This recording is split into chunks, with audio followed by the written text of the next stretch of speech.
Welcome back to another edition of Metal Gear Lore. In this video, I will discuss all the existing information related to the anti-terrorist group turned terrorist group, Dead Cell.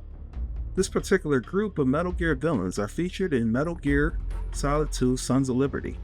Formed in the mid-2000s, Dead Cell was a small government organization which carried out surprise attacks against U.S. military bases and embassies. The group provided anti-terrorism training for the Navy SEALs and Marine Corps.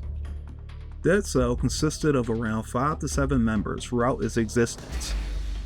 These members were Colonel Jackson, Vamp, Chinaman, Fatman, Old Boy, Lady Fortune, and George Sears, also known as Solidus Snake.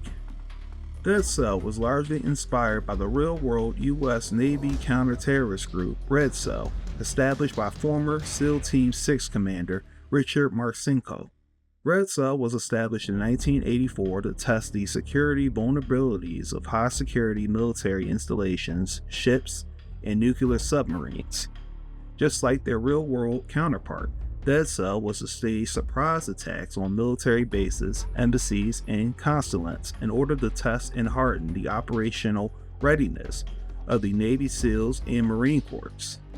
After the famous tanker incident, which was blamed on Solid Snake and Octagon, the leader of Dead Cell, Colonel Jackson, would be imprisoned after being indicted for misappropriation of funds. Directly after his imprisonment, his wife Helena would become the new leader of the counter-terrorist group Dead Cell. In 2008, the U.S. military became concerned on Dead Cell's undertakings. In October of this year, the military set up a trap which led to the death of members Chinaman and Old Boy.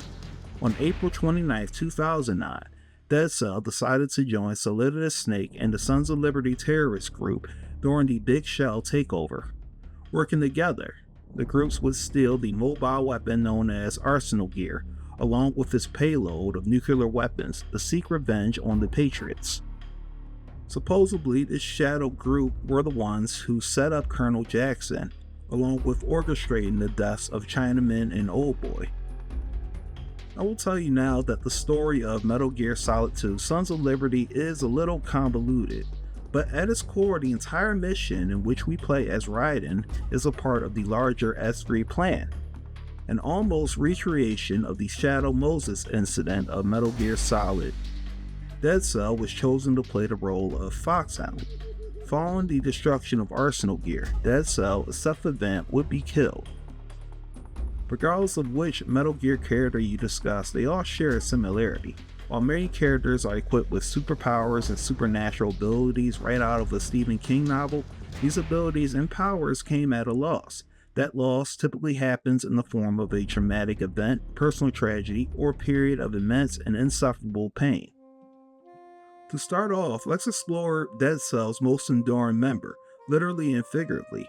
Born in Romania, Vamp lost his family during a church bombing. In order to survive, he drank the blood of his own family until rescuers came to his aid. This is how Vamp would develop a taste for human blood. Now, of course, he wasn't actually a vampire, but this story is how he got his name. Although, if you read the wiki page, you will find that Vamp got his name for being bisexual, although I really don't know why that is the case. Prior to joining Dead Cell, Vamp, like many individuals in the Metal Gear world, were subjected to experimental tests which gave subjects special abilities. It's not confirmed how he exactly got his ability to do things like crawl up walls or run across water, but he was provided with experimental nanomachines which allow him to heal his wounds and recover from sicknesses at an accelerated rate. These very machines would be created by Dr. Naomi Hunter, the main medical chief of Foxhound. It would be the same technology she would inject into Solid Snake during the Shadow Moses incident. Just like an actual vampire, Vamp would essentially have immortality. During the incident aboard Big Shell, Vamp would single-handedly wipe out the remainder of SEAL Team 10 Alpha and struck B of Shell 1. When first battling Raiden, Vamp gets ambushed by Iroquois Pliskin, who was in fact Solid Snake undercover. He would later reveal to Fortune that Solid Snake was on the Big Shell. How did Vamp exactly know? Well, he never saw Solid Snake in person, but he was aware of the events of Shadow Moses. and the fact that Snake had the same nanobites injected into his body as well. That only made it more obvious. More than likely, those nanobites had a distinctive scent that Vamp, with his enhanced abilities, was able to detect. Before engaging in more of the battle, Vamp would be contacted by Fortune to retreat and retrieve the president. We see firsthand how these nanomachines act when Fortune battles Raiden for the first time. During this battle, Vamp finds Fortune fighting Raiden. He interrupts her to inform her about Fatman's betrayal. And in the middle of the conversation, Raiden uses the distraction to shoot Fortune, but the bullet ends up hitting Vamp right in the forehead. Vamp is presumed to be dead, but when Raiden leaves, the bullet comes out and the hole is healed. During the boss fight between Raiden and Solidus Snake, Vamp pilots a jet which catches Solidus as he fell from Shell 1-2 connecting bridge. After Raiden shoots the jet down, the aircraft would be rescued by the Ray prototype, after which Solidus ordered Vamp to leave. During this cutscene, we see Vamp running directly across the water's surface. Vamp survives death once again during his final encounter with Raiden. After being defeated, he sinks into the water while also suffering from heavy bleeding due to his injuries. Vamp survives the fight and manages to attack Emma, who was then attempting to cross the oil fence of the big shell. It's here where Vamp held her at knife point, and it was also here where he is shot by Raiden's sniper rifle, but not before he fatally stabs Emma. Vamp's tale doesn't end here. In 2014, he would join forces with Liquid Ocelot and become a sub-commander in Ocelot's own mercenary army. Vamp faces off against Raiden once again in a fight with only blades and knives. Vamp would be stabbed repeatedly by Raiden during the encounter, and like before, he would survive. It was in the Rex underground base where Solid Snake would square off against Vamp once again. After sustaining multiple injuries, Solid Snake would use a CQC hole to inject Vamp with a drug that would repress his nanomachines and result with Vamp being mortal once again. In his last fight, Vamp would face off against Raiden on top of Metal Gear Rex. It was here where Raiden would run Vamp through with a sword and thus sealing his fate. It was during this event where Vamp's nanobites would try to become active again, but given the fact that he was injected with a deterrent, they only served to keep him alive barely as he suffers from intense pain. Dr. Aomi would supply Vamp with more of the suppressor, which allowed the nanobites to be disabled, and Vamp would die for good. Fortune, also known as Lady Luck, was the daughter of Scott Dolph, the Commandant of the U.S. Marine Corps, along with being the wife of Colonel Jackson. Fortune was born with a rare condition known as dextrocardia, a condition where someone's heart is located on the right side of their chest cavity. If any character conveys the theme of incredible power at the cost of loss, well, look no further. Her father, Scott Dolph, would be killed aboard the Navy tanker during the opening part of Sons of Liberty. She would join the U.S. Armed Forces in order to seek revenge against Solid Snake, who was exposed as the one who caused the explosion, despite that claim being false. During her time in the Armed Forces, she discovered that she could not be hit by bullets or affected by explosions on the battlefield. It didn't matter the type of gun or caliber, Lady Luck always had good fortune. In 2008, she would be reassigned to the group Dead Cell. And after the liquidation of Dead Cell, Fortune would assist the rest of the group in securing the Big Shell. She would ambush SEAL Team 10's Alpha Team using her large and impressive railgun. The railgun would also be used against Solid Snake in one of the final confrontations of the game. Fortune manages to defeat Snake and deliver him to Solidus. Where exactly does Fortune get her ability to deflect bullets? Well, we learn from Revolver Ocelot that her ability stems from an electromagnetic device created by the Patriots, probably planted in her at a young age. It's during this reveal that she learns Ocelot was the one who killed her father. Just before she could fire her railgun, Ocelot disables the device and shoots her on the left side of her chest.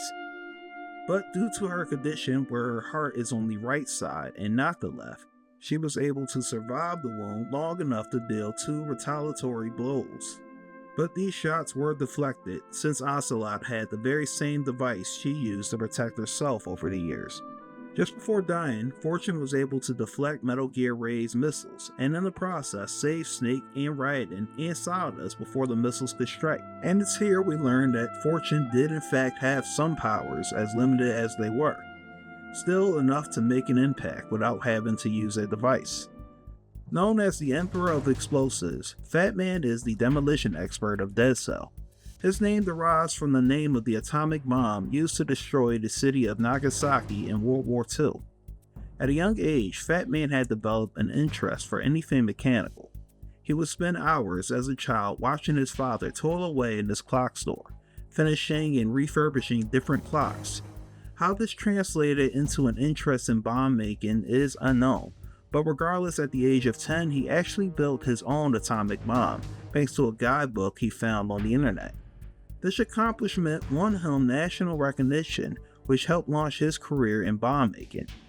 In his early 20s, Fatman attended Indian Head School, where he was trained by a former NYPD bomb squad expert, Peter Stillman.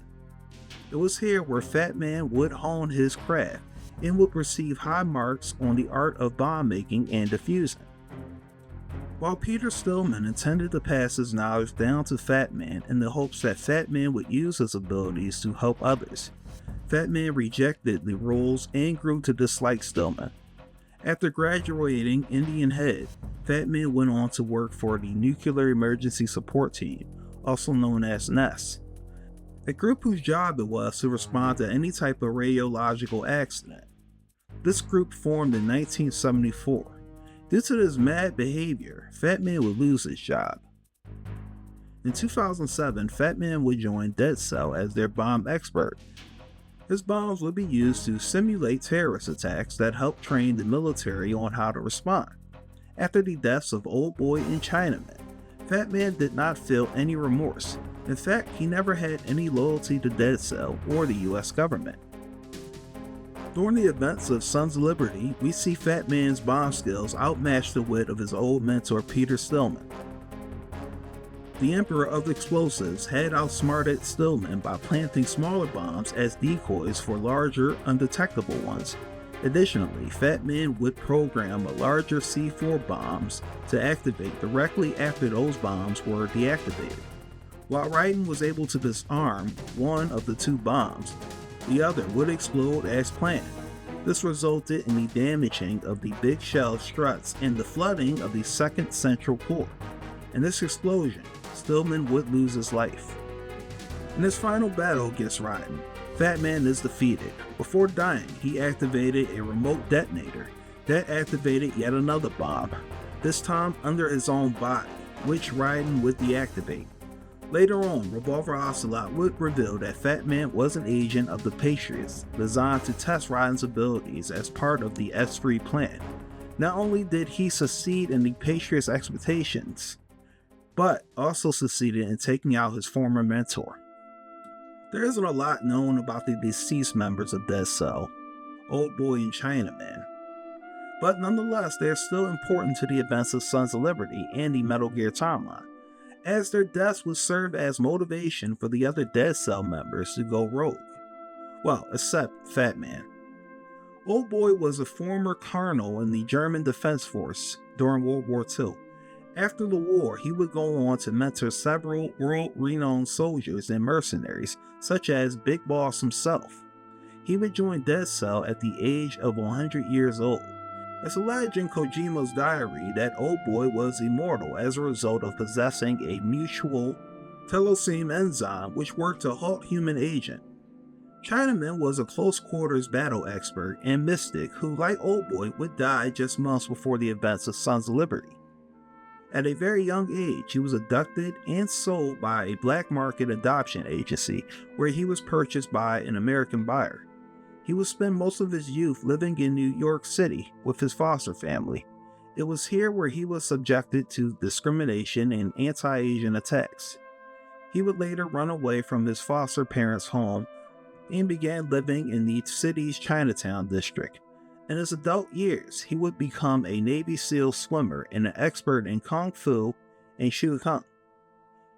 Chinaman was a master at controlling his body weight to the point where he was able to walk on water, walls, and ceilings.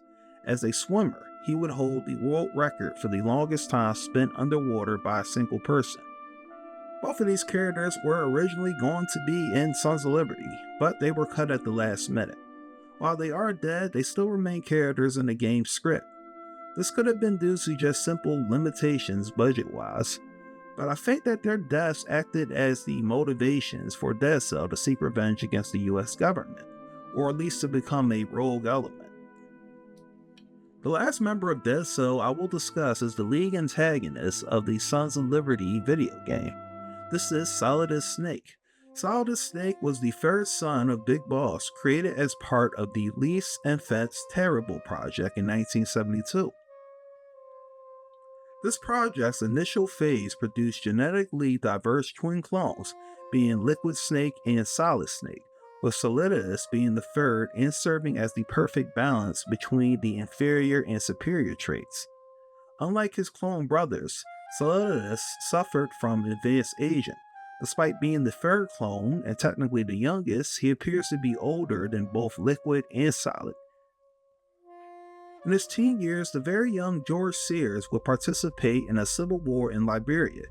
It was here where he took on a young child soldier under his wing by the name of Jack, who would grow up to become the househound agent Raiden. His connection to young Jack isn't revealed until the very end of the story, where Sears himself tells Jack, or Raiden, that he himself killed the boy's parents. Raiden also learned that he served in Sears' own small boy unit in the Army of the Devil. He himself would stand out amongst other child soldiers.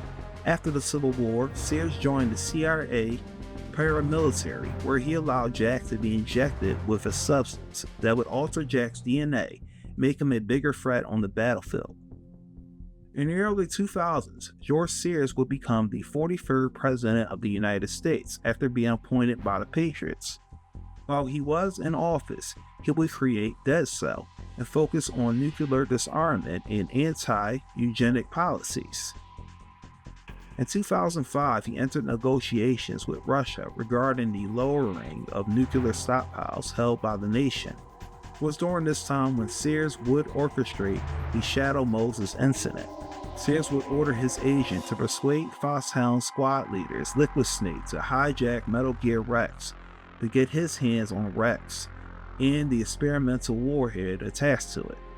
By this time, he had grown tired of the Patriots and wanted to use Rex against them. It was during this incident where Solid Snake defeated Liquid Snake, thus ruining his plans. In 2009, Solidus Snake and his Sons of Liberty forces managed to take over the Big Shell, which at the time was being used as a front to store Arsenal gear. To sum it up, he planned to use a nuclear weapon detonated in the upper atmosphere above Manhattan via Arsenal gear to create a massive electromagnetic pulse powerful enough to knock out the Patriots' power supply, digital influence, and control of information across the internet. From here, Solidus would free Manhattan from the Patriots' digital yoke and establish the liberated zone of Outer Heaven in place.